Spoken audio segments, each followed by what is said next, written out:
Let's go live button. So let's wait for the stream to fire up all across the beautiful fruited plains of the internet.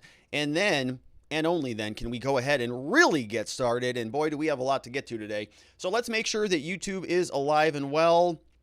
Sometimes it can be a little bit slow, but it looks like we are rocking and rolling. So let's go ahead and get the show started, shall we?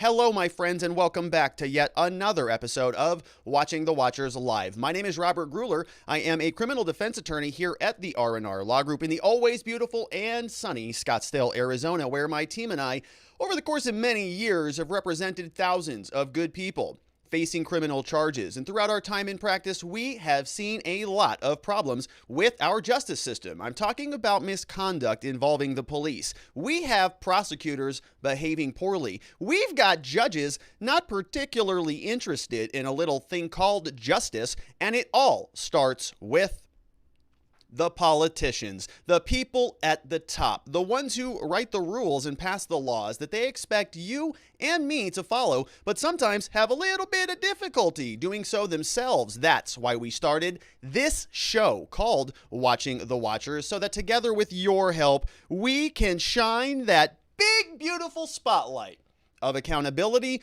and transparency down upon our system with the hope of finding justice. And we're grateful that you are here and with us today because we've got a lot to get into. We're going to be starting off by talking about the glorious victory that Joe Biden has led America to in Afghanistan.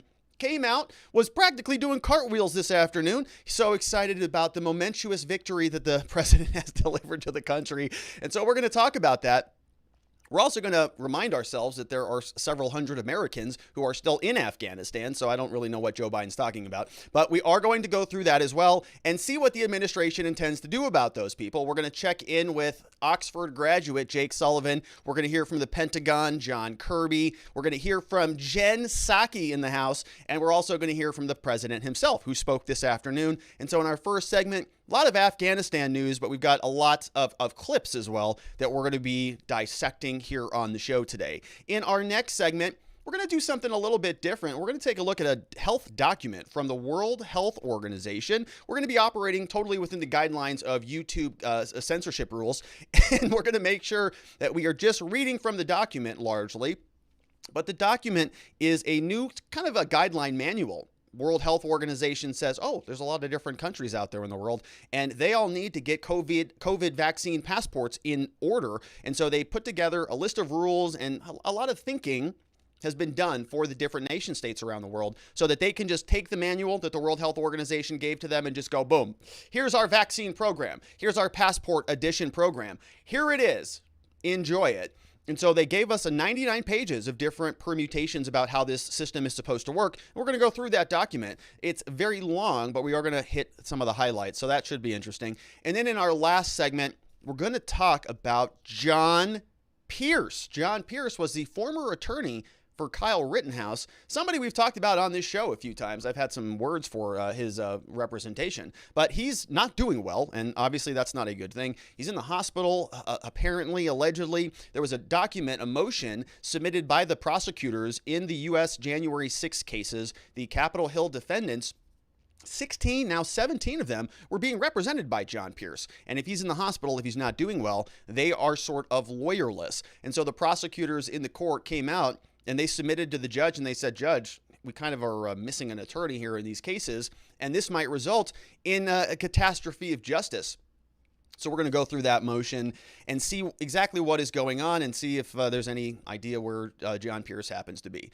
Hoping that he is well and recovering from whatever is ailing him. If you want to be a part of the show, the place to do that is over at watchingthewatchers.locals.com, where there is a live chat taking place right now. We see George Klaus is in the house, Speech Unleashed, Radicy, Hyper Patriot is over there, Peely Wally I see as well, Want to Know, as usual, Tweaks in the house, Tweaks from Sweden, saw him over the weekend on Saturday, and so they're all chatting away at watchingthewatchers.locals.com. We are also now taking super chats, so you can see that we had several of those come in. We had Andy Bowerman says, hey Rob, just want to let you know I really enjoy your sense of humor and your perspective on what's going on in the world. Keep up the great work. What a nice way to start the show. That's from Andy Bowerman. Thank you, Andy, for that. Very nice, very generous, a good way to kick things off. And Dr. EMB said, Nothing, but just was supporting the show monetarily, which of course we very much appreciate it. And Dr. EMB is always very generous, and we're glad that you are here and with us in the audience. If you're over on Locals, what you can do is use the form that we have over here. Looks just like this, and you can submit your question. Longer form questions are perfectly okay. Just, if you can, keep them in order. That way I can address them as we go through the different segments of the show. And one final reminder before we get into it, that if you're looking for the clips, they're over on this channel. The clips are not on this channel anymore. So I'd appreciate it if you just clicked right over there. The link is down in the description below, and you can subscribe to that channel, and then we can monetize that channel, and then hopefully it becomes self-sufficient. And we just have clips that are nice and conveniently chopped up. So I'd appreciate it if you went over there. Thank you for your support there as well. All right, enough of that. We've got some serious business to get to. Let's get into it. Victory in Afghanistan. Joe Biden was doing cartwheels in the White House today. Very excited about what his administration delivered over the last 2-3 weeks. Many of us on this channel have been looking at it and not using the word victory or glory or amazing accomplishment or historic or any of those very interesting adjectives that this administration is using. We've been watching people fall out of the sky by airplanes after they were hanging on to C-130s or 170s. Dropping out of the sky as aircraft was evacuating over Afghanistan. So we have different definitions of the word victory. We have different definitions of what was successful and what was not. And so we're going to check in with the Biden administration, who are very excited about their historic work today. And we're also going to be asking ourselves, is this really an appropriate way to categorize this whole debacle, given the fact that there are still several hundred, give or take, 100 Americans, not to mention many thousands more Afghanistan people or people with green cards or whatever different immigration visa status they're in. There's a lot of people over there that many people would say they probably should not be there given the state of the country. So we're going to go into all of that. We're going to see what Joe Biden had to say. He was speaking today, this afternoon, and had a little bit of, vigor to him, a little bit of fire, ferociousness coming out of him because this is a glorious day for him. Check in with Jen Psaki. We've got Jake Sullivan on the queue. He graduated from Oxford, by the way. And John Kirby, also from the Pentagon, all giving us some indication about how they're going to be dealing with the Taliban, our new international partners. So we've got a lot to get into. Without any further ado, let's pick it up where we left it off yesterday. On the show, we were seeing that people were just leaving Afghanistan, and they did it a little bit early. Some people were wondering if they were going to wait until the final end and wait for people to come crashing through the gates. They didn't do that. They left early, in the middle of the night. This is a photograph that was released by the government, by U.S. Central Command. You can see this was the last soldier, U.S. Army Major General Chris Donahue. He was commander of the 82nd Airborne Division. Last guy, boots on the ground in Kabul, Afghanistan. Final American service member to depart the country, completing the U.S. mission to evacuate American citizens. Most American citizens, not all of them, and also special immigration visa applicants and vulnerable Afghans. Some of them, not all of them. More or less, it's sort of, you get what you can in a, military defeat. So that was the last soldier. He was on his way out of there. And the administration has been very happy about this, very successful, very nice victory. And a lot of people are scratching their heads about this whole thing because Joe Biden used to say things like this. Back in 2019, he posted on Twitter, said, "It's time we remember who we are as Americans. We treat each other with dignity. We leave nobody behind," is what he posted. And we give hate no safe harbor. So, nobody knows what he was talking about. He probably doesn't remember either because it was over 4 to 5 days ago, which means it's no longer that important anymore, according to this administration. But when I read that we're not going to leave anybody behind, it sort of means that you don't leave anybody behind. You're kind of the president of the country or the commander in chief. One of your sacred duties is to make sure that you don't leave Americans behind. It's kind of the one of the foundational concepts of honor and integrity and of being the commander of an army and a military that's supposed to have a very strong presence in the world and be respected and feared.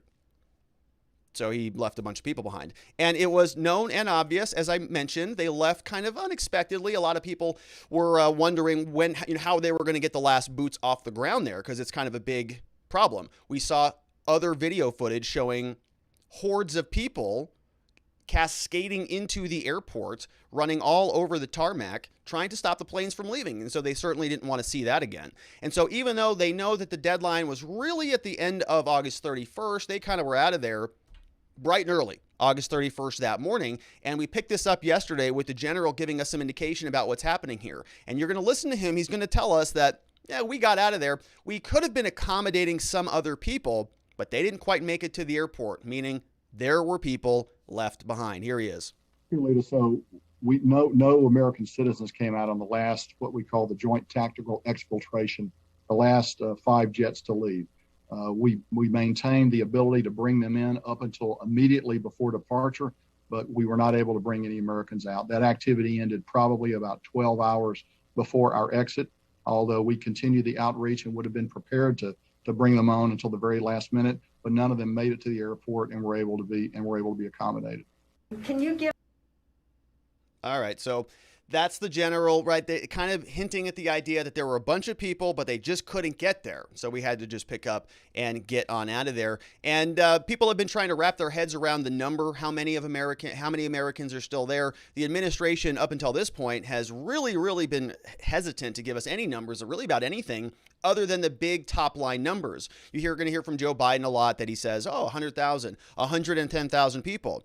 And everybody says, yeah, that's great. But of that pie, if we have a little pie chart, how many of those are Americans? The number is what, like 5%, maybe 6% of those? So the incredible, historic, victorious efforts of this administration are all well and good. Those are good numbers. We're happy that people are not getting massacred by the Taliban, but it's all sort of centered around the idea that you're going to get the Americans as well. And in particular, first, it's the American government. It's the American military. Why would there be any Americans left in Afghanistan ever if they wanted to leave? It sounds like the general was saying there were other people, but they couldn't quite get to the airport. So they're still over there.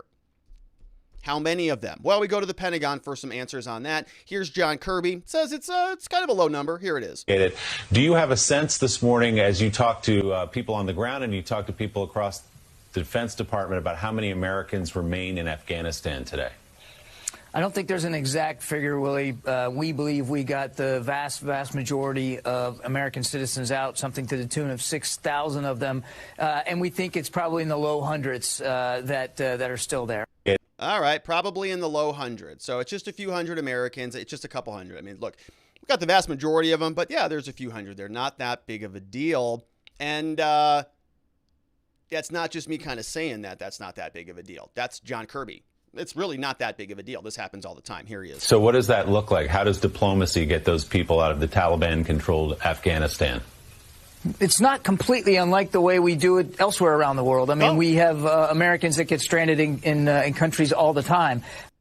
So if you're backpacking around Europe and you lose your passport, I'm stranded, and I got to call the embassy. Got to take a detour over to this place, get on the embassy. Hey, I'm stranded in Europe. I don't know where to go. Somebody stole my wallet, my money, and all this stuff. Oh, you're stranded in Europe. You're a college student just backpacking around, enjoying your life. So that happens on a regular basis.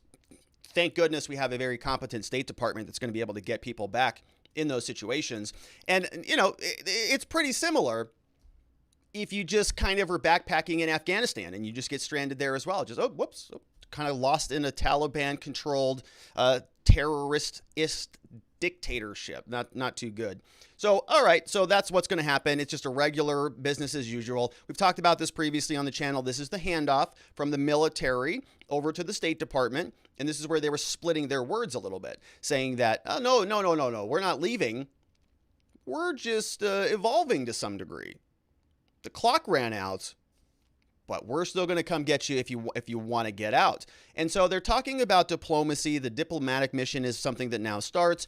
And the big question is, well, how are they going to be diplomatic with an entity that is not diplomatic, that is the Taliban, that the United States has been fighting for the last 20 years, that has been beheading people and been causing damage and catastrophe in their wake for 2 decades now, and way beyond that as well. Well, they're going to, I guess, want international recognition, and they're going to be international partners with the United States now. And so they're going to come to the table because they want to be included, I guess, in all the UN dinner parties. Make sure that they got the invite. Oh, and Angela Merkel's over there. You have those Taliban spokespeople, Dr. Suhail. He wants to go hang out with Angela and with Boris Johnson over there, and with Joe Biden and Kamala. They want to pal around together and have a nice Chardonnay. So that's what's going on. We have NSA Jake Sullivan detailing for us a little bit what this diplomacy is going to look like now that we know what's going to be happening now. If you're stranded in America, that's kind of it. It's over to the State Department. We've got guys like Anthony Blinken now in charge. Here's NSA telling us how this is going to work, and pay close attention to some of the code words. And, we're talking about essentially bribing the Taliban. In case you missed it, yesterday, we went through a list of documents that the New York Times published detailing all of the different military gear that the Taliban is now in possession of. Something like several 100,000 firearms. They've got a number of helicopters, many aircraft, thousands of vehicles, Humvees, everything you want. Basically, if you were Dr. Evil and you wanted to go start your own little military, you'd kind of, that would be your list. You'd say, hey, Mini-Me, take this and go over to the grocery store. I want all of this. I want 4 Blackhawks. I want, 100,000 assault rifles, and the list goes on. And boom, he brings it back there. You have your little army.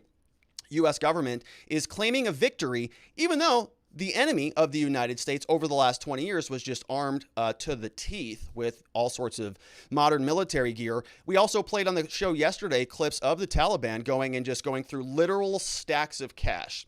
$100 bills, Benjamins, open them up and just taking a look at that garbage currency that they just print off of, like it's a FedEx Kinko's or something, just printing all of them. They just stack them on pallets over there in the Middle East. And so they've got all that as well that they'll now be able to use in international trade, which will be great. So that's good. Now, if that's not enough, if you're wondering, Rob, that's it? That's all they got? Don't you think they should have some more, if you're wondering? Well, yeah. Yeah, so does Jake Sullivan. Here's what he has to say about it. You say we're going to work with the Taliban. Does that include the prospect of giving them aid?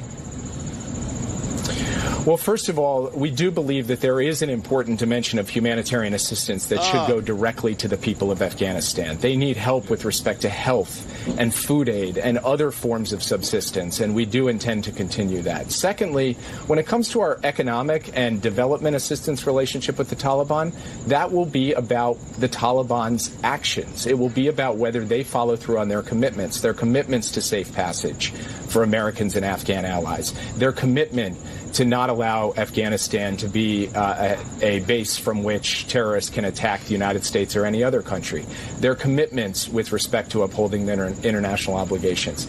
It's going to be up to them, and we will wait and see by their actions how we end up responding in terms of the economic and development assistance. So long-term.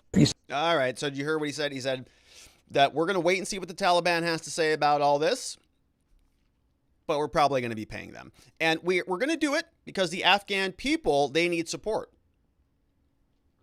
Very clever what he said there, because he wasn't asked about that. He was asked about whether you're going to provide aid to the Taliban. He doesn't answer that question. Very sneaky. They teach you that at Oxford.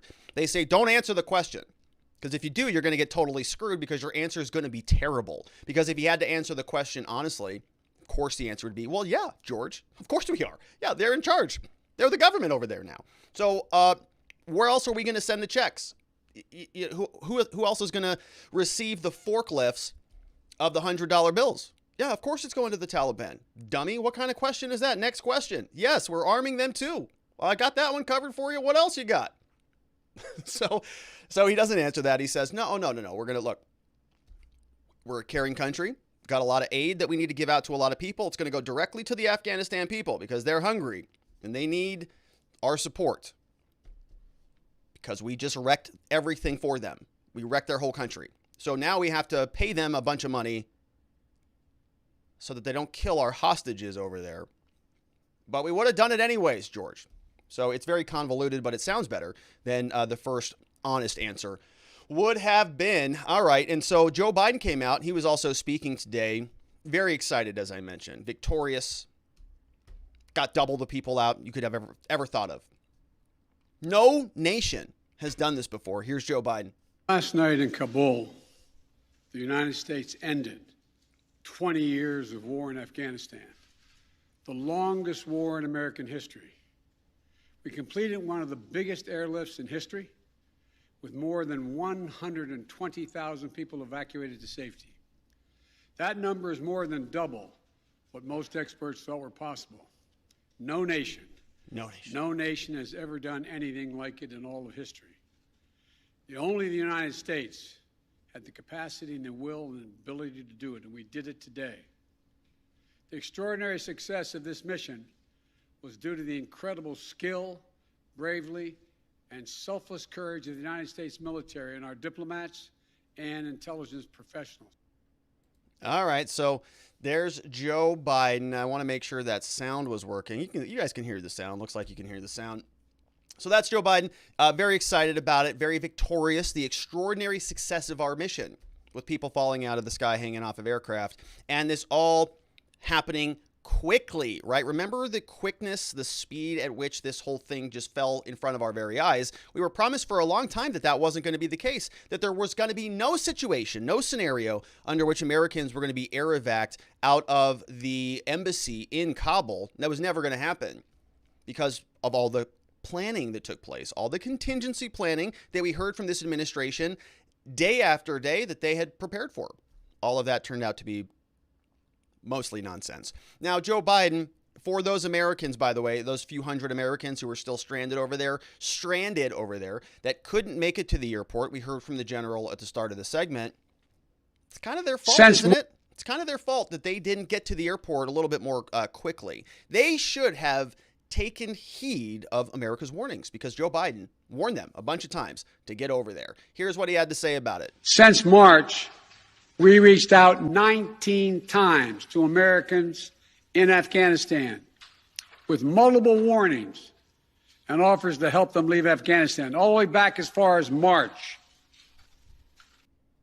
19 times. Jen Psaki was just out there just text messaging, emailing, phone calls. Everybody at the State Department was saying, oh, hey, everybody, it's going to be a catastrophe in Afghanistan, so you better get out of there. And they've been telling you since March 19th that this was going to be such a huge, gigantic problem. And so any Americans who didn't take the president's word, who didn't listen to Jen Psaki sending her text messages, well, that's their own dang fault. They should have listened to their government. That's the lesson here. Always listen to your government.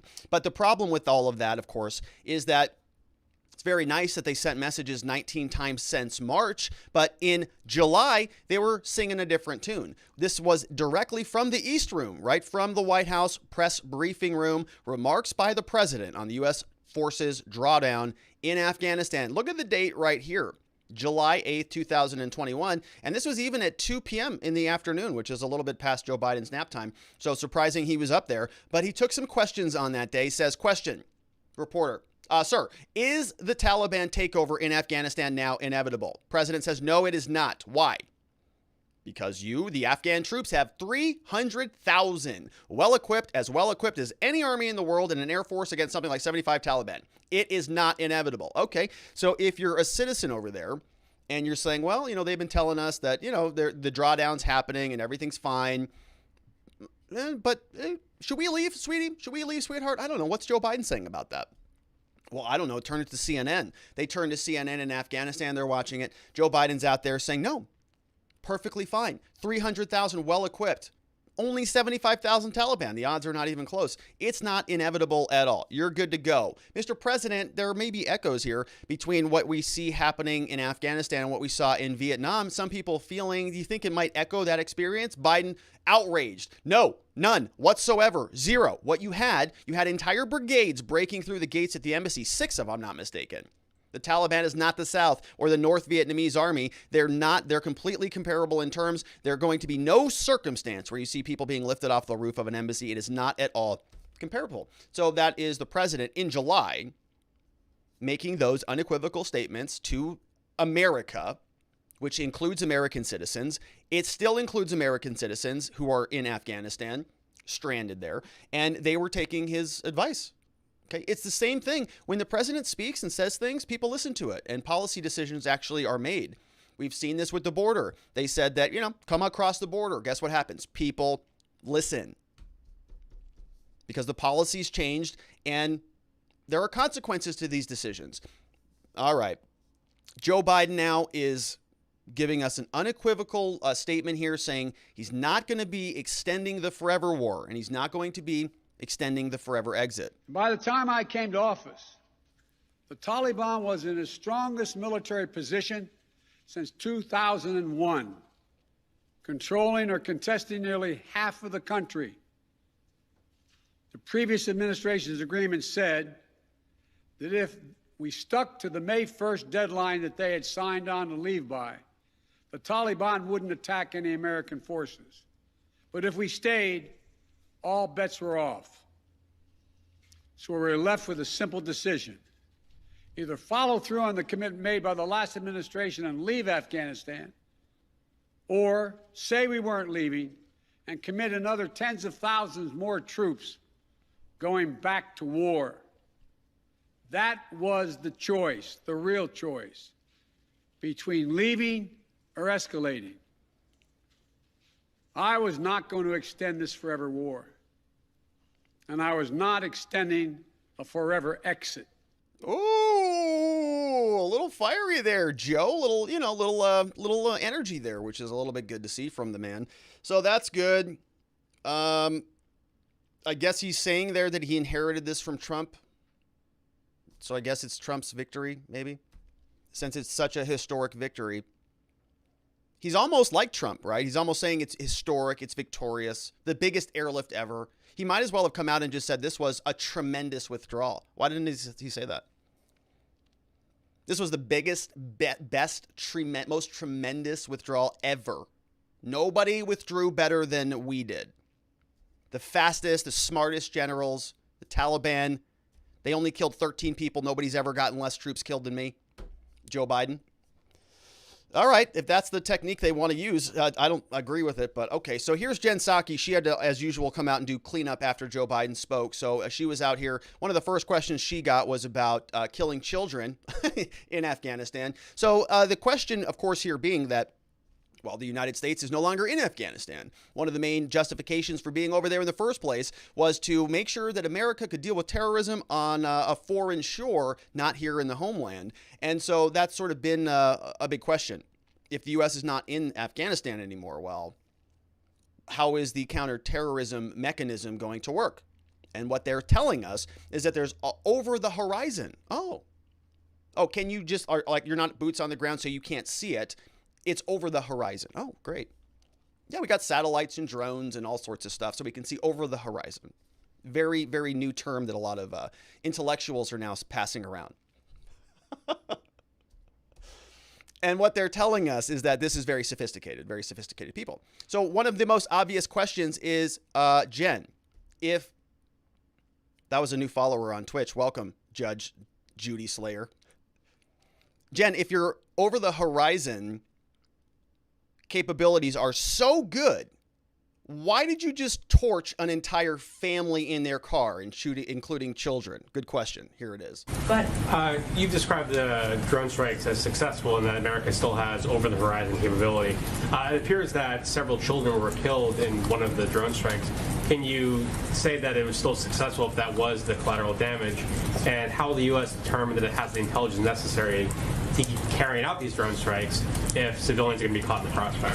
Well, first I would say we take civilian casualties and the possibility of civilian casualties incredibly seriously in our U.S. military, perhaps more than any other country in the world. There is an investigation, and I don't believe the military or CENTCOM has spoken to or confirmed what has been some reporting out there by news organizations. I will note that in CENTCOM's statement just 2 nights ago, they made clear that their assessment was that there was the vehicle that was the target also had explosives in it, and those explosives may have also led to an impact on the ground, but there's an investigation that's ongoing. And you're confident that in the 2 drone strikes the U.S. did, terrorists were killed in both of those strikes? I believe that's the assessment that's been put out by CENTCOM. Go ahead, April. All right, so no, we didn't torch them. We torched the car that had explosives in it, and then that torched the family. So, okay, so that's where this is going. And as is usually the case, here's Joe Biden wrapping up his talk today. Thank you, and may God bless you all, and may God protect our troops. Get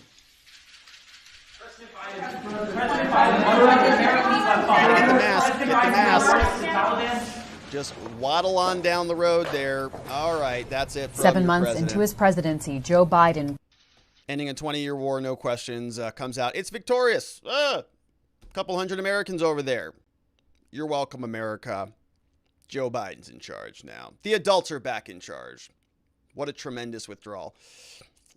The best. I can't wait until Hollywood churns out some heroic novel masterpiece about this catastrophe. All right, let's see what you have to say about all of this and more over at watchingthewatchers.locals.com. Celebrating victory in Afghanistan. Let's see. Ronnie D says, this was a September 11 victory for bin Laden and his Al-Qaeda. The Taliban will throw it in our face. Biden has no right to announce this, especially when his speech was a blame rant. Man is despicable.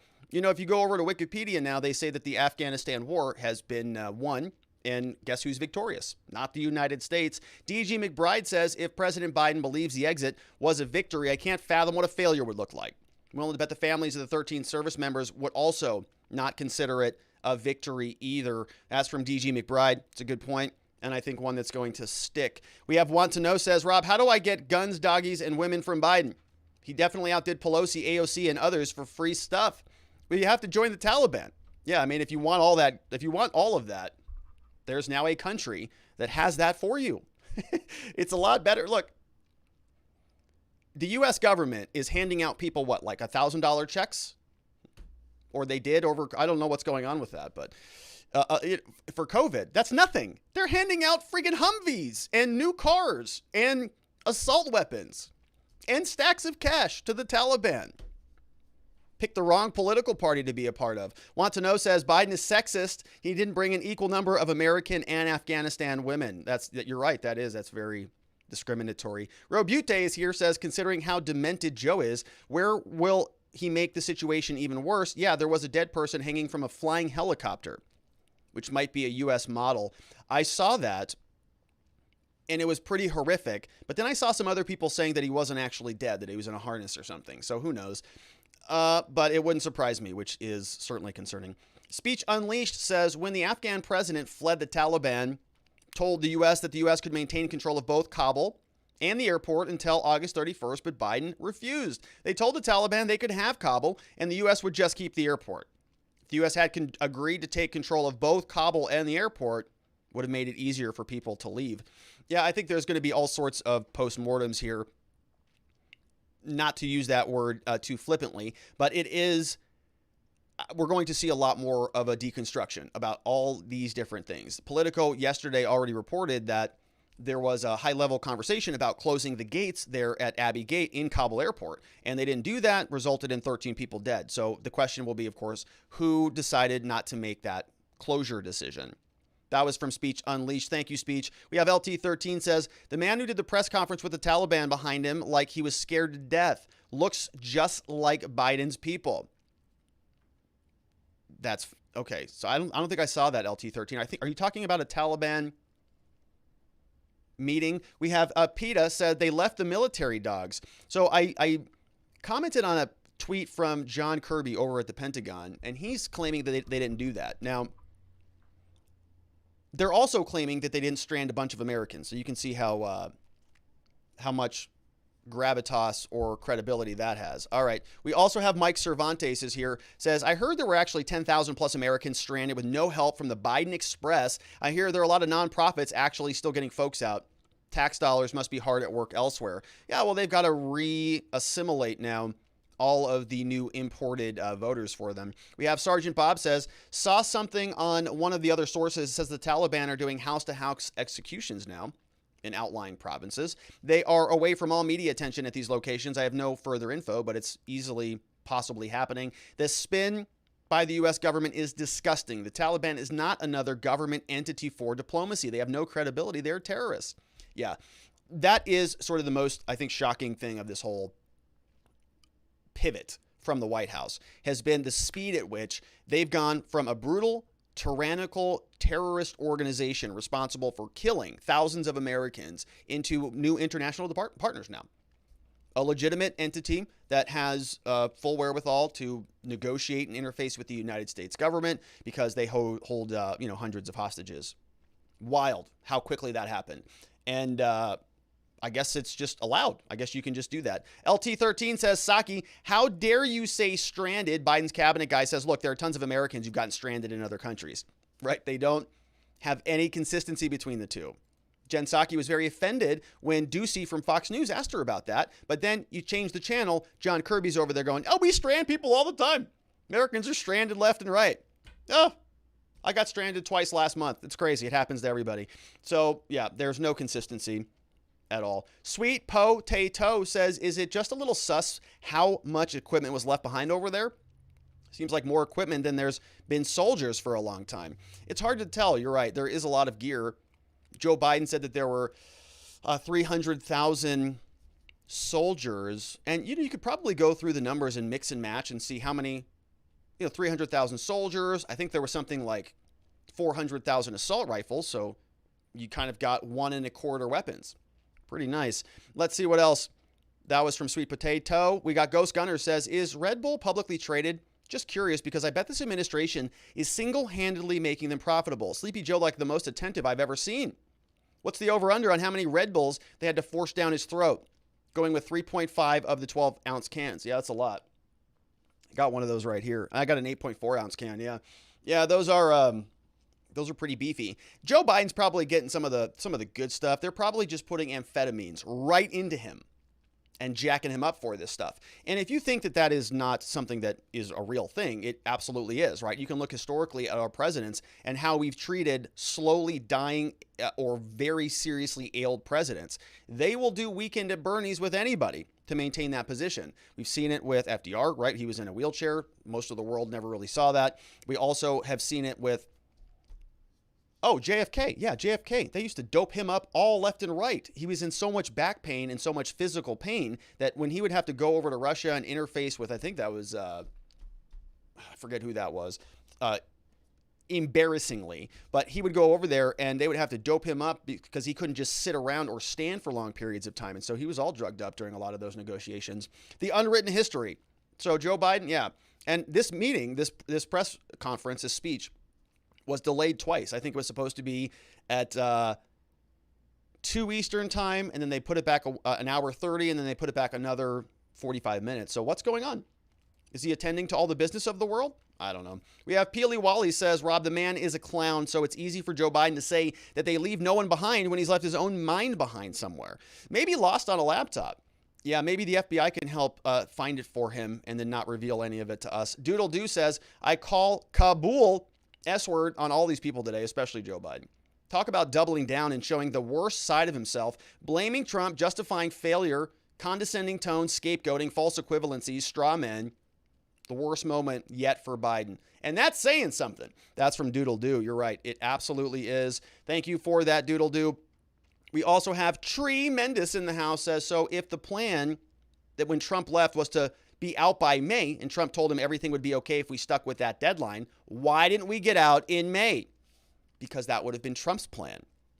And he had to do it Biden's way. So Biden was going to put it on September 11th for some stupid reason, because he's being run by a bunch of Oxford people who think that's a good idea. I don't know. Or maybe Joe thinks it's a good, I don't know. It wasn't a good idea. So he had to make it his plan. He did. He changed it. He's changed everything that Trump has done in general, so he can change this and he can own it. And he will. Spawn Dog says, Joe Biden, make withdrawals great again. The best withdrawal ever. Only 37 dogs abandoned. We have George Bush says, good job, Joe. Mission accomplished. Meet me on the aircraft carrier. We'll hang a banner. Can't wait. Prius Bing Hunter. I need some tips on selling my artwork. That's from George Bush.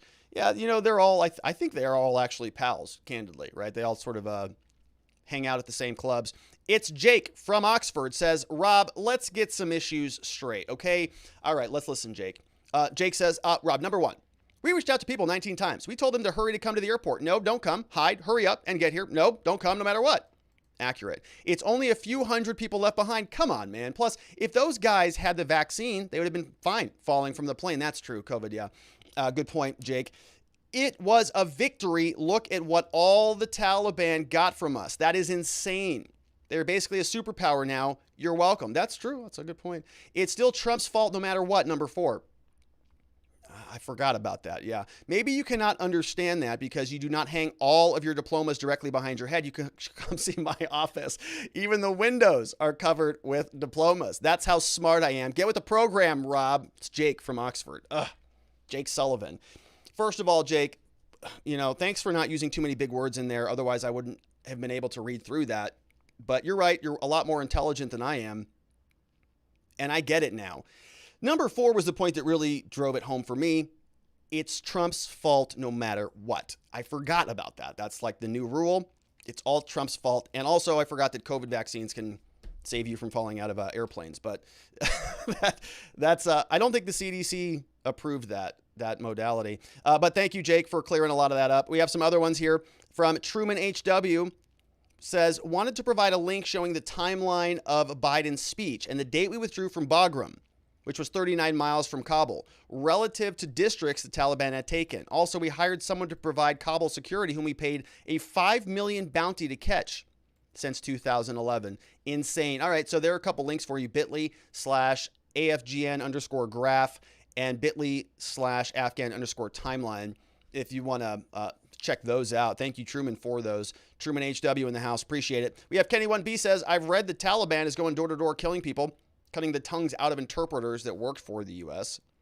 We're going to start to see a lot more of that, I think, in the slow drip, drip, drip trickle of information that comes out. Avalon says they claim they didn't leave any military dogs, still plenty of the contractors' dogs that got left. Yeah, they're very clever with their words. They say this all the time. No, it's like, it's not our Americans. Yeah, I mean, they are kind of American citizens, but they chose to stay. And we don't know who they are anyways, right? They're always passing the buck. Here, it's not our dogs. It's somebody else's dogs. Okay. You left them. We have Robute says, gosh, Joe is horrible. Screwed us from having a Trump presidency. Now blames all his problems on him as well. Also trying to increase surveillance in the U.S. We should haunt him about Afghanistan withdrawal as well as drone striking children. Then again, just follow the Obama legacy in drone striking other people like Muslims as well. That's from Robute. We'll see if the media is going to continue to hound him about this. My guess is not. Jay Heath says, Joe gives the Taliban thousands of guns, but I'm not allowed to keep my AR-15. Makes total sense.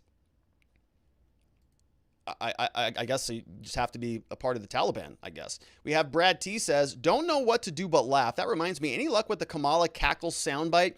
Oh, Brad T, good question. No, I have not taken a deep dive into that. Before I have to go and dig into that just catastrophe of a task, I got to really brace myself for that. To go just scrounge around the gutter and listen to Kamala Harris cackling like a lunatic to find a clip for the show. Ugh. I'll get to it, but I'm going to have to feel sort of like I deserve some serious punishment for some reason. All right, we have another question. Let's see. This one's loading. Come on, Google. Let's load a little bit faster here. We have a show to do. It's making me log in. I don't know why it does this, folks. I don't know why it does this, but we're going to have to log in. Make sure that none of my passwords are publicly being shared here. Highly sensitive information. All right, we're clear. We're going to go back over to the form. Sometimes it logs me out of the form and I have to just log back in to see the questions. It's a big pain, but we are doing it on the fly. We're making it happen. 24. Let's see what we've got. All right, that was from Brad T. That's the cackle. We have another one from Nadarb says, Joe talked today in a condescending manner, I might add, about how crazy it was that we wasted billions of dollars over 2 decades being over there. Now he is not keeping our people at risk. I know he has dementia, but doesn't he realize that it was him and his as VP and him while in Congress that kept voting for us to stay over there, kept voting to waste our money, then has the nerve to talk down to the American people as if we made the choice to stay as long as we did. You're right, Nadarb. He's been in government for 40 years. He's been in every position of government. He's been a senator, been a vice president. And I guess it's still Trump's fault because Jake Sullivan told us that in a prior comment. Speech Unleashed says they didn't leave behind the military dogs, only the contract dogs, local dogs from shelters, which the soldiers trained as bomb-sniffing dogs to take out terrorists U.S. laws prohibit leaving behind official military dogs since Vietnam. Wow, that's awesome. So I didn't know that was actually a rule, but it makes sense. Interesting. So I did see the images on Twitter of dogs in cages being left at the airport or the bunker for the Chinook helicopters. Not a good scene. Soul Viking says today's polling said that Biden needed to be more assertive and loud in his delivery of his victory speech as compared to emotional and tearful acts in the days gone by. Sickening. Yeah, they just turned the knob a little bit. Change the tone, change the message. It's all really for the media clips anyways, right? They're going to clip out 2 seconds of the speech. That's it. Greg Harris said, could this have just been a huge weapons and money laundering scheme? Yeah, I think so. I don't know what else. What was it, democracy? Because that wasn't anything that happened. Pro Bono says, interesting how Trump would answer question upon question with the media completely against him, but Biden has the media in his pocket and can't answer. Yikes. Looks like more nice arms deal disguised as a poor withdrawal. It does look like that. How else can you put it? Former LEO says, the 25th Amendment is the only way to remove Biden. Since we don't use violence, that is the only solution. All Republicans in any elected office should demand that the Democrats take action, embarrass the corporate media into reporting on it. I don't know that the Republicans are even awake. I don't even know what they're doing. Are they even a party? Have no idea. Good to see you, former LEO. We have Lauren S. says, I've wondered about the equipment since all this started. We're never getting it back, in my opinion. And if we can't have it, they can't either. Send the drones to go in and take out the equipment. Well, there's a lot of it, and there's a lot of it all over the country. It'd be a lot of stuff there, but I get your point. We have Nadarb says, you know the song Dr. Feelgood? Here's the one they call Dr. Feelgood. He's the one that makes you feel all right. That song is about the doctor that would pump JFK up with stuff. Just a fun fact. I did not know that. No, Dr. Feelgood. I didn't know that. Well, there you go.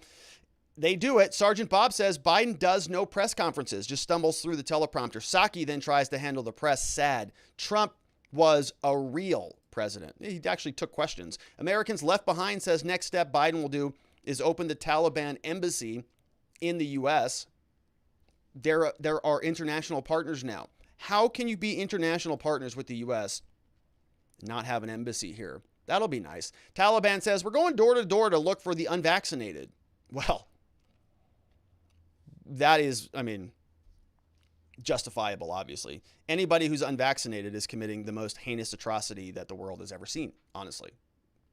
So I can't even be mad about that, Taliban, yeah. We're going to have the Taliban here going door to door for vaccines at some point, I'm sure. DG McBride said it's a shame that Joe Biden... I can't read that. This is a family show, DG McBride. We have another one, Want to Know says, can we all go on strike if you do the Kamala cackle? It's horrible. You can, Want to Know. Look, I said I'll be very, very sparing with the Kamala cackle. Got to find it first. Chairman of the board said, I heard people on the right and left criticizing the Afghan exit. Joe is just keeping a campaign promise to reunite the country. Good job, Joe. That's from chairman of the board. That's right. The country is unified. That this whole thing was a catastrophic failure. It's unity. Well done. We have another one here from, let's go over to YouTube. We've got Jessica Cora here says, let's see, which one was that? Jessica Cora says, why is the U.S. military financing and building houses for 50,000 Afghan refugees on military bases when we have 10 million citizens facing eviction? Well, Jessica, it's because you as an American citizen, you're just not that important to the government. You're just not. I hate to be the bearer of bad news on this, but you just really don't matter. They keep inflating your money and then taxing you indefinitely. They keep locking you down. They keep mandating you do certain things. They're now going after your kids in the schools. They're taking your property away from you. They don't give a rip about you as a citizen. You are a very, very second, third, tertiary issue. They care about power and about manipulating demographics and moving things around so that they stay in power indefinitely. So that's why. It's terrible, but it's true. We have Lava Java Lava says, Joe Bribham, I haven't heard that one, admitted to not having power to answer questions from the press. Find out who's really in charge. He did say that a couple days ago, said, I'm not supposed to ask questions. I'm instructed, somebody told me not to ask questions, asked a question anyway. He does that. kind of this folksy thing that he tries to do, and I think it's kind of embarrassing for the president, but okay. Half Irish says, please check out Operation Hercules and Kabul small, and that's a hashtag, folks, hashtag Operation Hercules and Kabul small animal rescue if you want info on the dogs in an effort to get animals and the staff out. Not giving up. That's from Half Irish. So plug that again, hashtag Operation Hercules, just like it's spelled, and it's the Kabul small animal rescue. So absolutely, thank you for sharing that, Half Irish. Very, very nice super chat. Operation Hercules, give that a follow anywhere that you do the hashtags.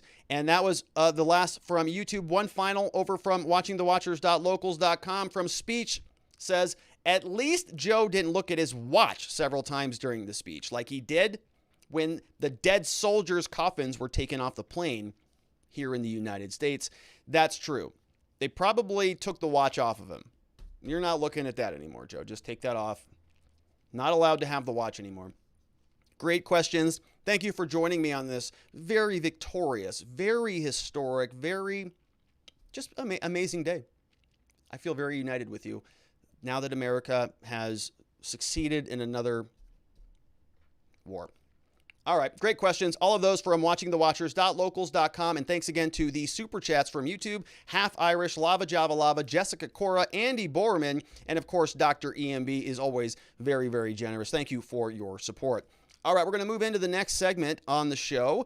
And this one's a little bit different, a little bit interesting. We're going to take a look at a technical document. The World Health Organization is now unveiling its guidelines for a digital vaccine. Oh, I know you've been waiting for that. Many people have been sitting around wondering, I can't wait to have my health records digitized and tracked by government entities all over the world. Well, if that's you, good news. We now have some guidelines. And so the World Health Organization, as we know, the purveyor of knowledge, the people who very steadfastly guided us through the last 18 months of COVID, just with perfect skill, now are telling us, well, it's time to get your vaccine card, get your COVID card, get it ready. And it's going to be something that might even be applicable everywhere in the world. What they're doing is they're giving us this document. It's called the Documentation of COVID Certificates, the Technical Specs, and the Implementation Guide. You're going to see that this was just published this month, August 27th. Big document. We're going to go through it. And what is it? It's a guidance document for countries and other implementing partners like cities, states, schools, whatever, on the technical requirements for developing information systems for your vaccine status. So it's actually a pretty interesting document because you can see exactly how they're about to unveil all of this. You can take a look. Here is the title page, technical specifications. If you look up here in the top right, 99 pages. It's a big document. And if you take a look at the table of contents, you'll also notice that there's a lot of stuff here. We have an introduction, we have the target audience, they tell us what the scope of this is, and it's all about just tracking people using vaccine cards. We're going to get into that a little bit further. The target audience, of course, is big government, big entities, people with the real leverage to do a program like this, right? It's not going to be for small businesses. This is for governments, cities, things like that. They give us some assumptions. They tell us about their methods. We're going to spend some time here talking about Section 2, the ethical considerations for a COVID card.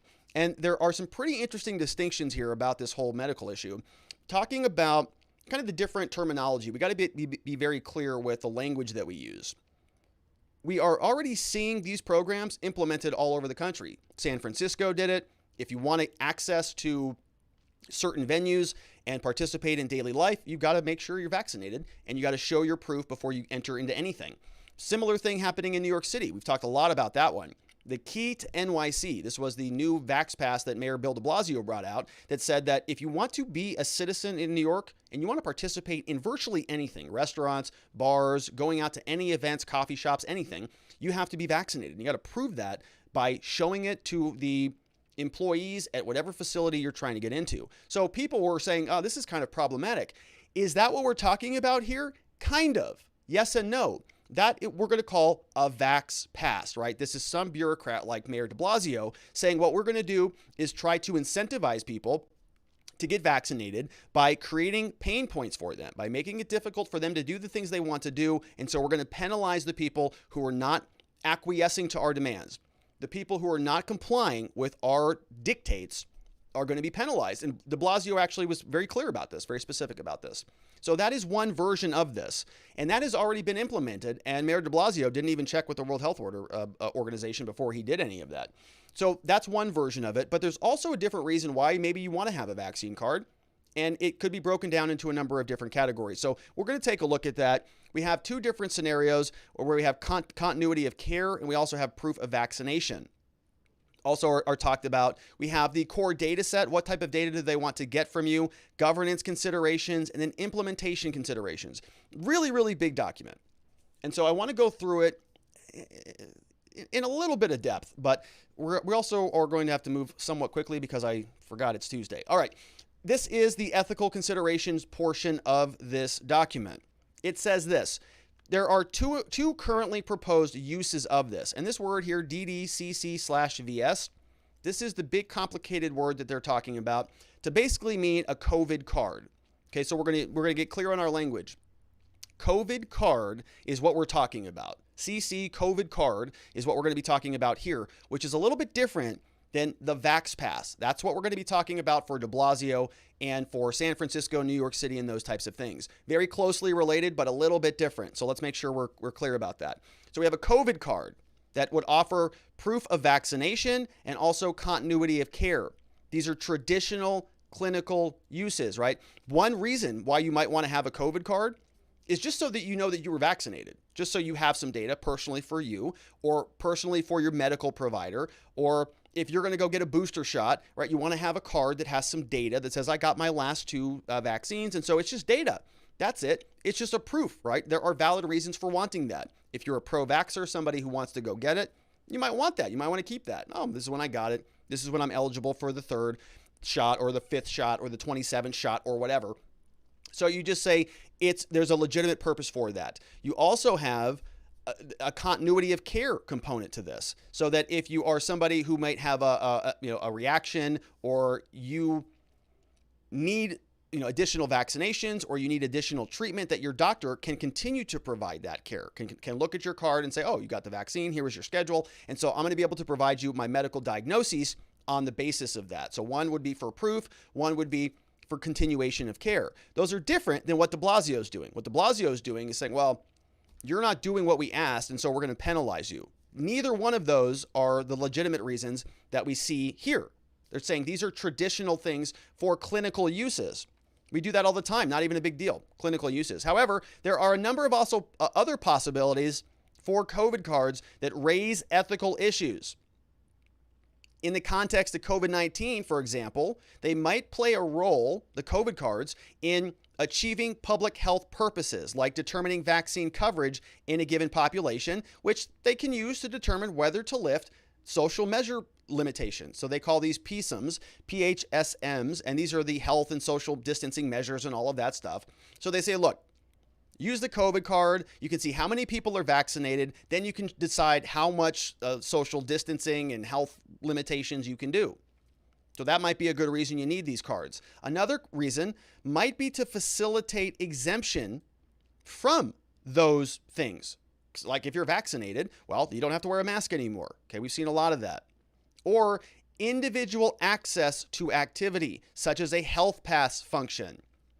Okay, this is where we're sort of morphing into the Vax Pass conversation that we're seeing actively deployed throughout the United States. The potential deployment of the COVID card for these purposes, note this, particularly as a health pass, engenders a number of very potential ethical problems for individuals, for communities, and for human rights challenges. You see what they're saying? If you're going to use the COVID card as a Vax Pass, ethical problems, obviously, that we've been screaming about on this show for months. Yeah, it's an ethical problem. And it's a stupid thing to do logically anyways. All right, here we've got the first order from the World Health Organization. They're telling us that it raises a distinct set of risks if you use a COVID card as a health pass. Very distinct set of risks. Why? Well, there are scientific uncertainties about the vaccines. See that? Scientific uncertainties. They've demonstrated efficacy and effectiveness in preventing severe disease, but the extent remains to be assessed. regarding the transmission, how long each vaccine also has to be assessed in the context of this uncertainty, because there's a lot of uncertainty about the vaccines. And it's not, look, this is not to say don't get it or to get it or anything like that, right? This is the World Health Organization saying that there are variables that are changing dynamically. That's the only point of this whole thing. The uncertainty is what we're talking about. The use of the COVID card now as a health pass. The use of the COVID card here as a health pass based solely on individual vaccine status may actually, take a look, increase the risk of disease spread. Particularly the case if the individual with the COVID card are exempted from the social safety distancing measures, or if it's hard to enforce compliance with those during an activity, like, I don't know, physical distancing during a concert, when they're allowed access based on their COVID card. So it's saying, hey, dum-dums, if you allow a bunch of people with your Vax Pass into an environment, you say, look, there's a boundary here. Outside the restaurant, it's dangerous, it's unsafe, it's for the unvaxxed Trump supporter, lunatic maniacs who disagree with science or whatever the popular meme is of the day. They're allowed outside. But once you come in, because Mayor Bill de Blasio said so, you cross this magical boundary and wow, it's like unicorns and rainbows in here. It's like everything just got light. It was a hellscape outside, but today it's like walking in heaven. Wow, it's beautiful because you now have shown your papers and now you get to come inside. And so once you're in that utopian village where everybody's frolicking naked around, just drinking sunshine out of flowers, they are really enjoying themselves. And they're all mixing and mingling saying, we're safe in here. It's all beautiful because we have the vaccine. We've got the Vax Pass. We just crossed the magical line. Everything's safe and beautiful now. So they're mixing and mingling and they're not exercising the social distancing that might save them from catching COVID. And we know because of all the variability with the data that the vaccines, the efficacy, it has some degree of uncertainty, right? To not to introduce any medical misinformation. We don't know specifically there, but there is a degree of uncertainty, according to the World Health Organization. And so if they say if you're going to use a Vax Pass as a safeguard to help convince people that they're nice and safe in little Utopiaville, not going to really work that well because they're going to have a false sense of security. Okay, that's one reason why it's not good. Second, some potential behavioral responses also exist with COVID cards. For example, where the benefit of a health pass, a Vax Pass, are significant, it may result in fraud. People are going to be faking their vaccine cards. Also important, if non-vax people are in contact with vulnerable people, might increase the risk of COVID spread. It's encouraging fraud, unintended consequences. However, individuals may also be less willing to disclose their medical history in order to obtain the COVID card, increases the risk of adverse events. Also, the creation of the COVID card following vaccine may incentivize people to receive a vaccine to access benefits of a DCC or a COVID card. However, may also increase vaccine hesitancy because of privacy and other concerns that the vaccine record could be linked to personal data or other entities, unintended third parties, immigration, commercial entities, researchers, surveillance of health status, right, criminal code, all sorts of things. So it could have unintended consequences there. And then finally, we also have its use as a health pass risks introducing unfair disadvantages and injustices. Oh, you don't say. Are you telling me that discriminating against an entire population based on their vaccine status, that might introduce unfair disadvantages? You're kidding me. Well, World Health Organization figured it out. The limited supply of the vaccine, oh, that's their reason, has been distributed to other people. So it's a problematic distribution of the vaccines is essentially what they're saying. So that's unfair to certain people in certain populations. Now, some other interesting things here about these guidelines that the World Health Organization was talking about. You'll notice it says the relationship between digital services for proof of vaccination. This is sort of the tech specs. How does this all work, right? In order to sign a digital document, they use PKI technology. And so you've got a COVID card generation service. You've got a digital health solution. So this could be anybody with an app on your phone. Somebody goes to the restaurant. They submit, hey, I want to go into your restaurant.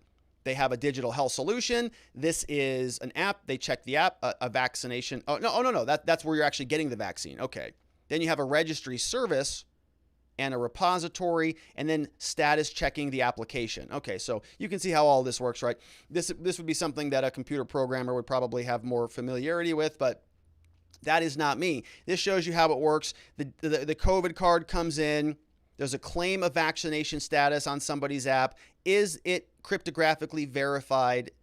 If the answer is yes, it checks the status, checks it online, then issues a decision. You're vaxxed, you get to go in. Oh, but if you're not vaxxed, you don't get to go in. So it's showing you how they do this. And there's some also design criteria, right? Anything that's going to be implementing a COVID card is not to increase health inequities. We don't want any inequities. We also don't want to increase the digital divide, right? That was the same thing that Joe Biden and Kamala Harris were talking about. Joe Biden said that a lot of, minorities in rural areas had a really difficult time getting on the internet, for example. That would be an example of the digital divide. Pretty racist concept for a president of the United States to say that black people, I guess, are incapable of getting on the internet, which in rural areas, which is racist as all get out, but that's our president. So, but that's the digital divide. So if those people can't get on the internet, how the heck are they going to get a digital vaccine card? It's going to be problematic. We also see that everyone who has been vaccinated gets the right to get a card, but they don't say anything in here, if you read through this list, about people not being given cards. Let's see. A format that's accessible to all. Individuals, take a look at number 4, individuals should not be treated differently or given different levels of trust. This sounds like it might be good. Oh, no, it's not. It's due to the format of the COVID card. So the example here is, if it's a paper card, well, that's different than a digital card. That paper card might be fraudulent. And so if you're a vaccine worker and you're a little vaccine Nazi and you want to just make sure that everybody's properly vaccinated, it's not good for you as a vaccine Nazi to say, well, that's paper, I'm not going to accept that. That's discriminatory. It's perfectly okay, though, if somebody just doesn't have a card in general. It's okay to discriminate against that person, no problem. You can Nazi it up all day. No papers? No admission, no entry. But if a person has a paper card or a digital card, it's okay. Don't be discriminatory to that person. Only to the real problematic people, the unvaxxed. All right, we see some other things here.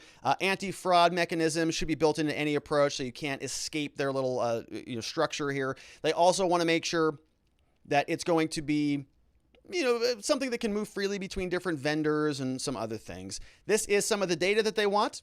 This is the header that's going to go into the code system. So once all of your data is digitized, all your health data, it's going to go in here in the format name, date of birth, unique identifiers, sex information. So it tells you how to put it in there, the different strings, right? A lot of this thinking is being done for the bureaucrats locally for you. They're not that intelligent. They're just bureaucrats. They just run for office. They read speeches. They get out there. They talk about kids and hope and change and about a better America and a stronger military and less taxes and, socialism. They're socialists now and all of that stuff. So they don't really talk about much or know what they're doing. They just get out there and read speeches and they just blame everything on socialists, I guess. So that's happening. But now they actually have to implement things. And so the World Health Organization is going to help these morons that are running things understand how to do that, because they're not going to be able to figure this out. If they're going to install a dictatorial system that tracks all of your health records, they need some people with some, higher brain power to get that done. So the World Health Organization is going to bring together all of these private groups, and they're going to put together this big document. And then all of the lower tiered intellectuals locally who are elected officials, they're going to run with it. They're also going to record the vaccine, or whether it's a vaccine or prophylaxis, vaccine brand, the manufacturer, the authorization holder, the date of the vaccination, the valid vaccine validation from, the dose number in case, they're infected or something like that. We also have the total number of doses, the country of the vaccination, the administering center, so where you were, the healthcare worker who provided it, the healthcare worker identifier, the disease or the agent targeted, and the due date for the next vaccine. So of course, all that is part of the subscription program, because it's going to be booster mania indefinitely. And you want to make sure you can get your all-you-can-eat buffet pass to the boosters. We have some other things. The issuer of the certificate. So this metadata is typically not visible to the user, so you don't want to show anybody that. But the certificate issuer, the identifier, the valid from date, valid until date, and the schema and the version there. So that's the new framework that the World Health Organization is going to be unveiling all around the world. And so let's see what you have to say about that. Any thoughts on the vaccines coming out of the World Health Organization, or I should say the vaccine passports? Let's see what watchingthewatchers.locals has to say about it. We have a few here. Hyper Patriot says, just sharing a resource for others to look into to get real science about COVID. In the resources section, there are forms to fill out to present to your employer that is requiring the jab. Doctors for COVID Ethics.org. Thank you for that, Hyper Patriot. Sounds like it's a good resource. So that was one more time. Let me read it again. Doctors for COVID Ethics.org. We have Want to Know says, so you don't actually lose it. We're going to make it more convenient for you and just chip you. Don't worry, nothing could possibly go wrong. Sergeant Bob says, the pressure is mounting. Now I have more reasons to never go to San Fran or New York City. And with the World Health Organization, now I have reasons not to visit abroad, as I've enjoyed before. I suppose when we get to Arizona, we'll just have to stay there or route through the red states on trips. The grip is certainly tightening. They are now unveiling their formal policies for the future. We have Speech Unleashed says, I know this sounds conspiracy theory, but how is a health pass or vaccine passport not considered a mark necessary to buy and sell? A little scary, to be honest. That's from Speech Unleashed. Talking biblical there, Speech Unleashed. Yeah, it's relevant. We have Chairman of the Board says, vaccine passports are a great idea. They could be dual purpose to use as voter ID. Oh, wait, that would make it racist. That's true, Chairman of the Board. I like where you're going with that, but I don't know, it's a catch-22. I think they want the yeah, it's a tough one. I don't know how they'd fall on that. Let's see. We have Greg Morat says, information is not yet available on the long-term potential health outcomes. FDA said, how can they mandate a vaccine when they don't know about the potential long-term health outcomes? Source from the FDA there, press announcements. Yeah, okay, thank you for that, Greg.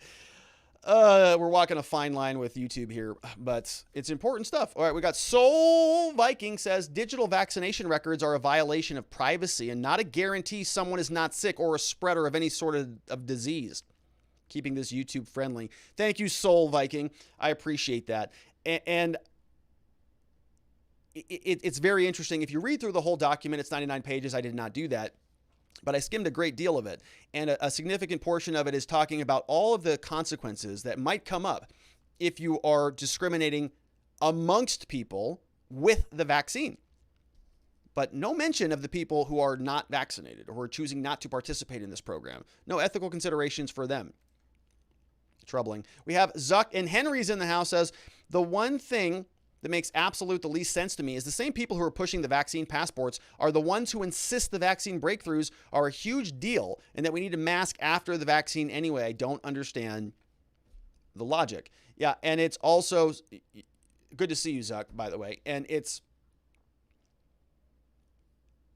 wild to me that it needs to be everybody. If you get the vaccine, can you just live your life? Why do you have to shove it down everybody else's throat? All right, we have some more from Bill Gates is here, says the Vax passport, totally not going to be hacked, totally not going to steal your identity and use it for money laundering and fraud. Better take the vaccine and give us the data, LOL, with 7 exclamation points. Bill Gates must be having what Joe Biden's having. We have Tweak says, have you seen the news that the people in Israel are no longer considered vaccinated if they don't get a booster shot within 6 months after having received their second dose? Quote from the article from HAARETZ.com says, those who do not receive a booster shot will no longer be considered vaccinated as it relates to restrictions if more than 6 months have elapsed since their second shot, said coronavirus czar Salman Zarqa. They have a coronavirus czar in Israel? That's amazing. That change will go into effect October 1. I wonder if other countries are going to start to implement similar rules once it's time to start rolling out the third dose. Well, certainly, yeah. I mean, San Fran and New York City, they've already got their programs in place. It's very easy for them to just say, oh, one more. Oh, one more. And around we go. Thank you for sharing that, Tweak. Let's see. We've got another one from that one Florida man says, sweet toe. Just say it. I did it. I did it for you, that one, Florida man. We have Monster One says, all the talk about Orange Man being a dictator, he was really just in the way of the totalitarianism. I had COVID, and according to some studies, getting the virus is better than getting the shot. Why is there no exemption for natural immunity? It's not about health. It's about control. That's from Monster One. Exactly right. If they cared about it, why wouldn't they talk about healthcare or losing weight? Zuck Henry says, I shouldn't be surprised, but it turns out that the World Health Organization's little app is already having several cryptographic technical issues. Oh, as someone who's worked in that space, honestly, it's not straightforward to me at all how you can accomplish such a thing and have it be robust from fraud from a purely technical perspective. Beyond that, compliance is simply not going to be there, so the system will crumble quickly. You can't get the whole world on the same page with respect to this kind of stuff. Failure on so many levels. Oh, I'm so grateful that you're here and you caught this show, Zuck. I appreciate you sharing that because I know that we've spoken offline about some of your technical capabilities, and so your expertise is well appreciated. I'm glad you're here. Truman HW says big tech and the government are suppressing the new and actually approved vaccine because they'd lack immunity. We'll save that for locals. I know Robert Barnes is doing some good work on that over on his platform, so go check them out. Want to Know says, when are they just to stamp your passport? Not anymore. You have a COVID digital card coming. We have Sergeant Bob says, combine vaccine passports with voter ID. I support it because if we have confidence in elections, a change might ensure. Then to do away with passports. Brilliant. I like it, Sergeant. We have another one here from Pro Bono says, more deaths this year than all of last year due to COVID, even with the vaccine. Sounds like it's working. Now mandating it, glorious. Seems like we're better off with no vaccine. The CDC's own COVID chart might indicate similar data. Good stuff over there from watchingthewatchers.locals.com. Let's see who else was chiming in here. We have Lava Java Lava. We got every vaccinated person should be fully marked and separated in society. So sort of straight out of Lucifer's playbook there, Lava Java Lava. Let's see. We also had another one from Newbie of Death Reviews Stuff. Says Israel study of 850,000 recovered COVID cases, 78 reinfections occurred, natural immunity or GTFO. That means get out of here, folks. Thank you for that, Newbie of Death.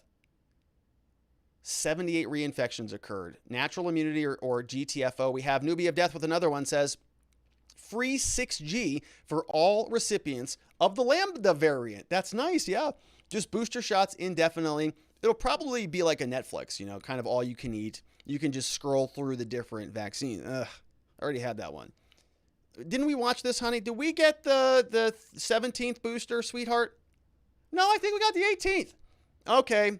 Well, let's get the 17th one.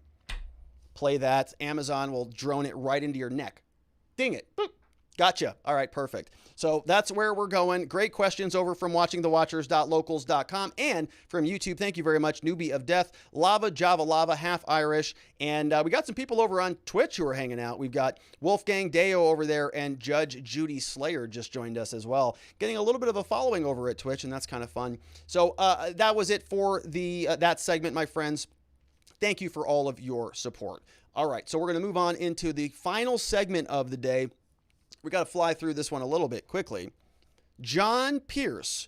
We've talked about him before on this channel a couple of times. You may remember him, the attorney for Kyle Rittenhouse. Not on that case anymore, but for some period of time, he was bouncing around all over the place, making a lot of noise in the media.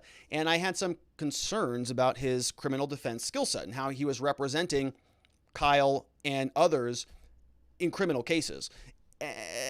So we're going to talk a little bit about that. But today is another interesting story because apparently, John Pierce is in the hospital with COVID. And so certainly want to make sure that our thoughts and prayers go out to him. Hopefully he is recovering well.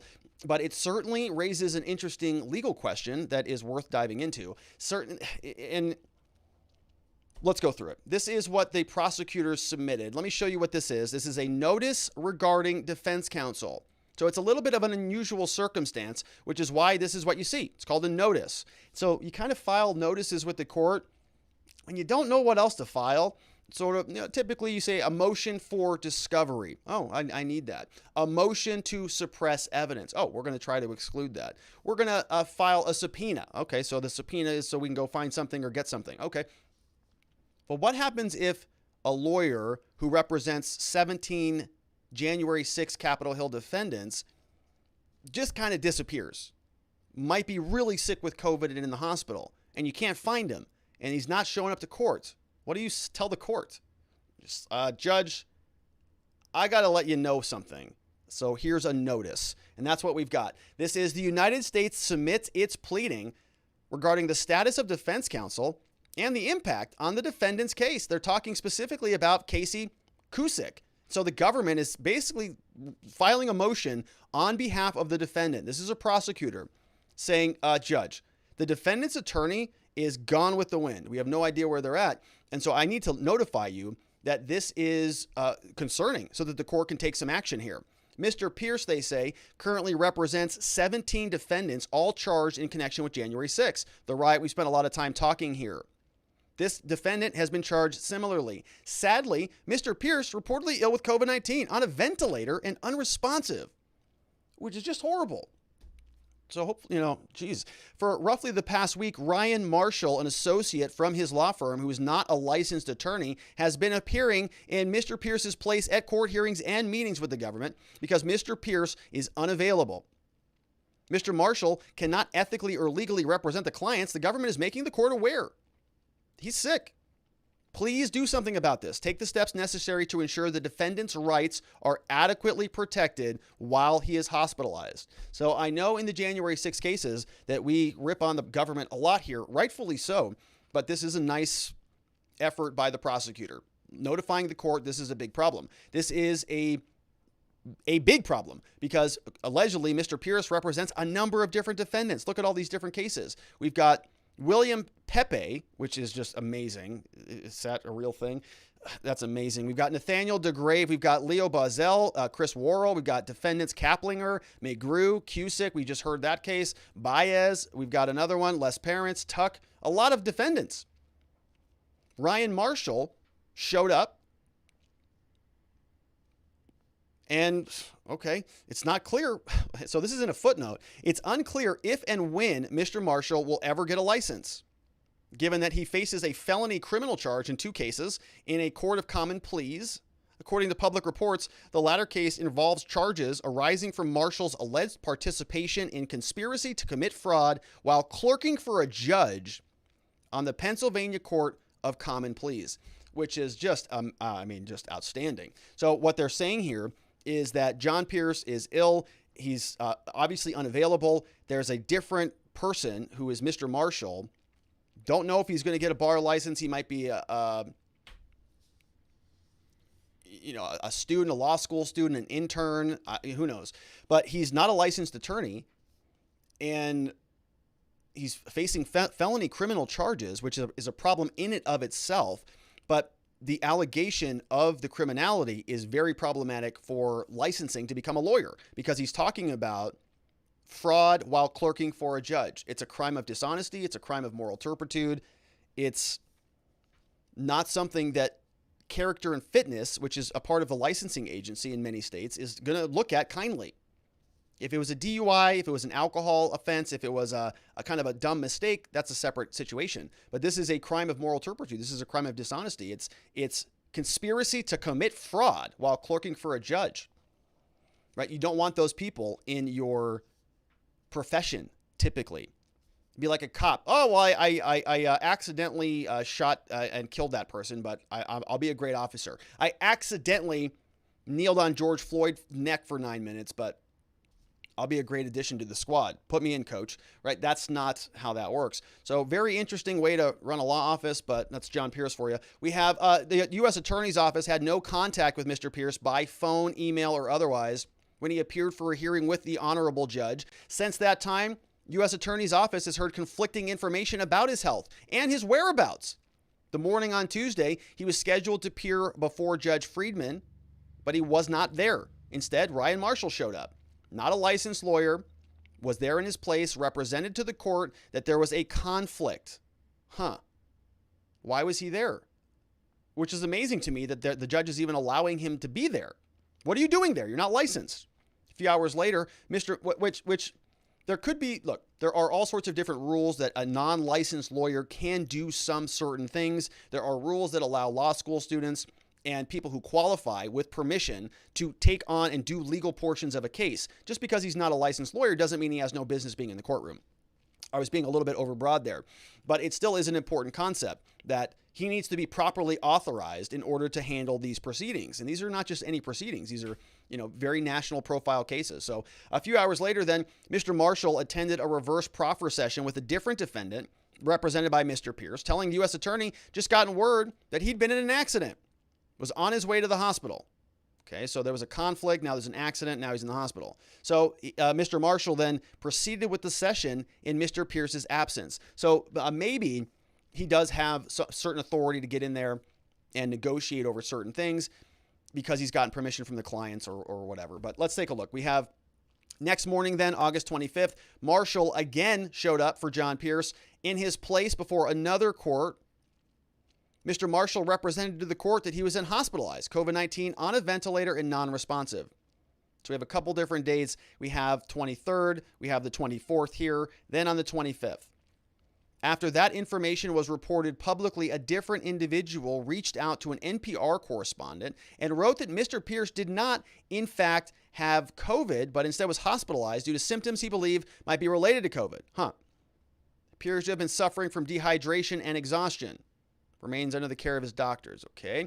Then August 26th, appeared again. He's busy. He's got representing a number of defendants. This time, before that hearing, Mr. Marshall told the U.S. attorneys that he had not had any direct contact with Mr. Pierce. But one of his friends told him he'd been sick with COVID. Another said he was not. We got conflicting reports here. During the hearing, Marshall requested and was granted a sealed bench conference to discuss the condition. Later that evening, NPR reported, quote, one source close to attorney John Pierce tells me John is currently hospitalized, being diagnosed with COVID, but firmly denied he was ever placed on a ventilator. Okay, thanks. Adding to the confusion then, Mr. Pierce, who generally posts multiple messages on Twitter on a daily basis, not tweeted since August 20th. Reports for, quote, multiple phone numbers for Pierce's law firm and Pierce Bainbridge have been disconnected. We've got some conflicting stories on this story a little bit. And something else strange happened yesterday. We got a new filing from John Pierce.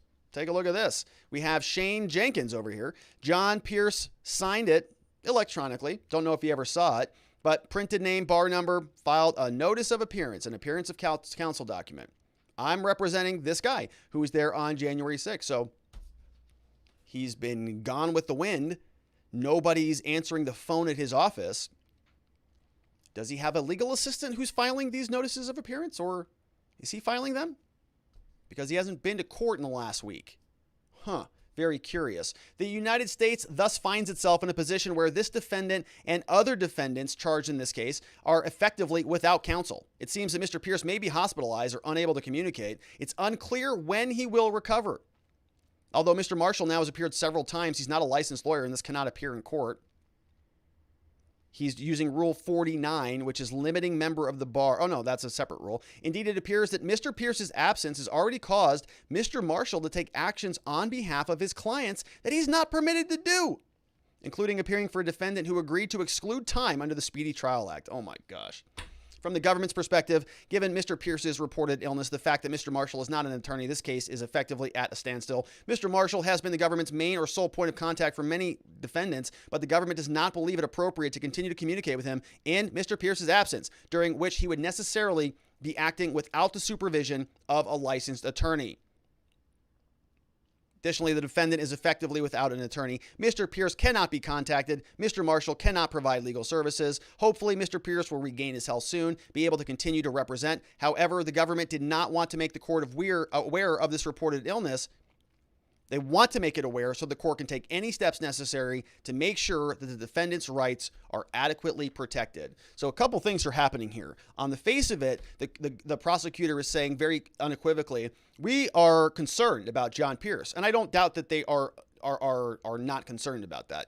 But they're also making a very clear record about what's been happening, because John Pierce's story, according to several of his friends, really hasn't been matching up. And he also just filed a new motion sort of after the fact. All the phone numbers apparently are dead. So there are some funny things going on. And it may just be a situation where he's sick, right? And if he's sick and that's all that there was, that's a perfectly reasonable explanation for this. But the prosecutors, I suspect, have their doubts about that. That's why they went through and they marked every single date. Now, they did it very nicely. We wish him well. If it's COVID, get well soon, John. But if it's not COVID, we've got a pretty nicely documented motion that might lead to ineffective assistance of counsel or some other bar complaints for failure to represent your clients. If that is the case, if it's not COVID, we've got conflicting reports. The prosecutor came out here and said August 23rd, August 24th, August 26th, August 27th, boom, all the different days. So that if there's a conflict of interest here, if there's something problematic that's happening, government has made the court aware. Very interesting case. We'll see what happens. And I genuinely mean it. I disagree with a lot of what John Pierce does, but I do hope he's well, right? I don't wish, sickness or ill health on anybody, no matter who they are. So that is my thoughts and prayers do go out to him if he is sick and in the hospital. I'm presuming that he is, because nobody would jerk the federal courts around like that. So get well soon, John. All right, let's see what you have to say about this. Watching the Watchers, .locals.com. Couple quick questions, and we got to wrap up. We have, let's see what that one was. Nope, that was on the last segment. Let's take a look here. Robute says, what prosecutors being ethical, what a surprise, not using the hospitalization for a political prosecution. Remember Kim Gardner, who encouraged a witness to commit perjury for political prosecution? I do remember Robute. I remember Kim Gardner very well. We talked a lot about her. Let's see. We've got another one from Major. Says, sorry for the late comment. It would sure be nice if the Cajon Navy had some of the Blackhawks Joe gave to the Taliban to search and rescue for the Ida survivors. Yeah, that's another comment there.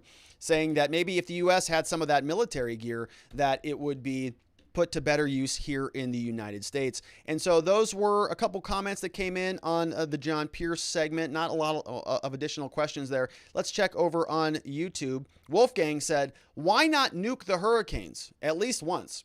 I think it would work, and the fallout shouldn't be so bad.